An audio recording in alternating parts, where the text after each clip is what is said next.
இந்த மாதிரி ஒரு உளுந்தங்கஞ்சி நீங்கள் உங்கள் வீட்டில் இது வரைக்கும் செஞ்சுருக்கவே மாட்டீங்க. டேஸ்ட் வந்து பார்த்திங்கன்னா அப்படியே பாயசம் குடிக்கிற மாதிரியே சூப்பராக இருக்கும்.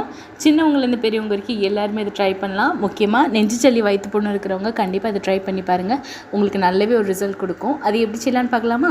ஃபஸ்ட்டு ஒரு குக்கரில் நான் வந்து இன்றைக்கி 1/2 கிலோ உளுந்து வந்து சேர்த்துருக்கேன். இதுலேருந்து 4 to 5 பர்சன்ஸ்க்கான குவான்டிட்டி. உங்களுக்கு அதிகமாக வேணும்னு நீங்கள் அதிகமாக உளுந்து வந்து சேர்த்துக்கலாம்.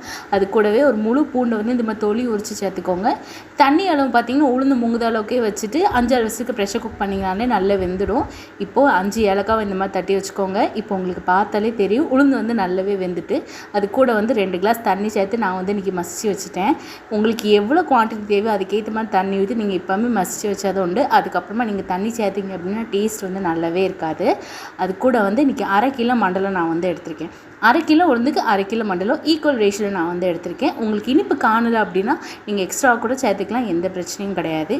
இப்போது இடித்து வச்ச மண்டலத்தை சேர்த்துட்டு நல்லா மிக்ஸ் பண்ணிக்கோங்க. கூடவே தட்டி வச்சு ஏலக்காவும் சேர்த்து நல்லா மிக்ஸ் பண்ணிக்கோங்க. இதில் வந்து நீங்கள் தேங்காய் பால் வேணாலும் ஊற்றலாம், நார்மல் பால் வேணாலும் ஊற்றலாம். நான் வந்து இன்றைக்கி நார்மல் பால் தான் ஊற்றிருக்கேன்.